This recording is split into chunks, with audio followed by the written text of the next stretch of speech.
The stunts we love to watch in movies like Spider-Man: Homecoming usually rely on a mix of stunt performers, green screen, and computer-generated models. Stunts like these, where Spider-Man flies through the air, can be dangerous, especially if they're being performed live, over and over and over again. But at the new Adventures campus at Disneyland Resorts, these stunts are being done every day by this guy, a robotic acrobat. It's part of a Stuntronics technology system developed by a team of roboticists and engineers. Wired spoke with Imagineers Tony Dohey and Morgan Pope to discover what it took to design, launch, and catch the Stuntronic acrobat. While this flying Spider-Man may look human, it's actually a complex robotic system covered by a 3D printed shell. Ultimately, the two driving design things for the Stuntronic robot were this idea of robustness and grace. It also had to communicate the fluidity of a human performance. It had to be believable and alive. Yeah, it had to look like Spider-Man. So Tony and I were working on kind of parallel paths. You know, he had this idea for throwing a robot across the room. And meanwhile, over on the research side, I was working on how do you control something as it's free falling through space. To tackle the challenge of creating a totally controllable robotic system that mimics the uncontrollability of flight, they started their design with this, the brick. The idea here was that we could spin it through the air and it had these weights inside that could move. It didn't look like a character, but it had all the intelligence in it. It had sensors, it knew how high it was from the ground. Their next prototype didn't look much like a character either.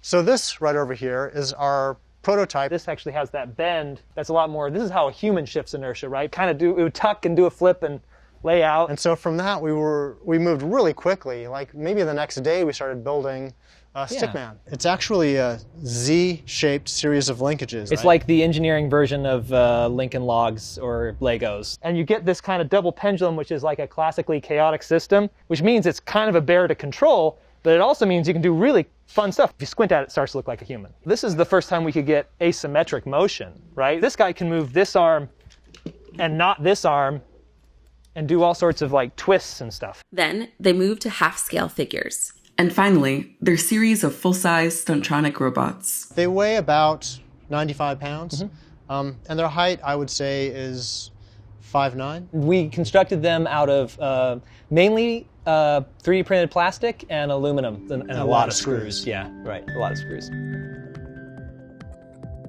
So we started with a 40-foot high throw, right. Maybe not even that. Yeah, it was like 40, 45, which was twice what we were doing inside. So we started to tune up the power on the winch, and we kept throwing this higher and higher and higher till we pretty much peaked out the winch. Yeah, around 65 feet. Yeah, throws are about 65 feet high in the air. And there was this kind of magical moment where I think it's around 55 feet. It feels like shouldn't it have come down by now? Like, like it feels like it's floating. That was a cool moment. Then internally, the robot keeps track of its position using the same basic sensors that are in your phone. It uses an accelerometer and a gyroscope. So the same thing that tells you if it's portrait or landscape. The only external sensor I can say we have is one that's really more tied into the show control system, and it's the anemometers, because we really need to be very, very aware of the wind speeds. We took measurements of the weather at Disneyland for like a year so that we can be really conservative about how the robot flies through the air and make sure that we always hit the net. Creating the illusion of Peter Parker as Spider-Man flying through the air was an ongoing design and engineering challenge. Robots are designed to be precise, and they're not designed to make mistakes and be clumsy or show panic. Right. So the question is now, how can we capture Spider-Man out of control flying through the air? Oh, that was a really fun challenge. That just took so many iterations to get that dialed in. When we were indoors, we had a whole motion capture system set up so that we could validate that our sensors were actually giving us precision to within a few centimeters, which is the kind of precision we needed to do what we wanted to do. So I think as human beings, we understand like things spinning in one plane pretty well, but when you start flipping in 3D space, things get weird physics-wise. For instance, if I'm doing a front flip like this and I have my arms up, if I throw my arm down like this, I'm going to tip a little bit, but then I'm also, out of nowhere, I'm going to start like twisting around this axis. Now you've gone from just a straight front flip to a twisted, slightly tilted, tumbling, and the physics you can write on one line. It's a very simple equation, but then what pops out of it is so counterintuitive and honestly so beautiful. And I think that's kind of the fun part about how, moving from the brick where it was very much in 2 dimensions to the more complicated, where you've got cross products of inertia, you've got this more complicated human-shaped object that can do all these weird things in 3D dynamics. And that suddenly made it feel really alive.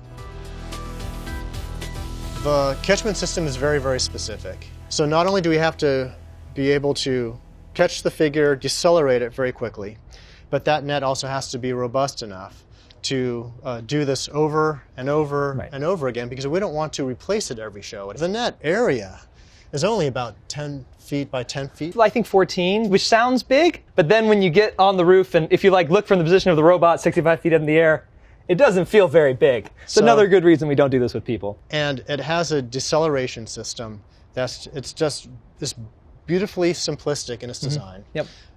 But it's also very quickly resettable. The robot was designed to actually have some breakaway linkages. Right. So that if we land in a funny way, for instance, we're only going to break a 3D printed part that's designed to snap so that we don't transfer that impact to the more delicate or more expensive parts like the servos. That actually has been a cool thing. We've done some pretty violent things to our robots in the course of testing. You design it so that if it breaks, it's not a big deal. It goes all the way back to Stickman. We're always thinking of what the next thing might be. I think ultimately we designed this system with the hopes of it being flexible and adaptable, and there are so many dynamic characters in the Disney pantheon, and we hope that we can deliver more of them for real. Centronics isn't a robot, it's a category of stunt robots. So we are really hoping that we just scratch the surface with this one and that we can keep taking it as far as we can. Yeah. Fingers crossed. I think it'd be really fun to see more.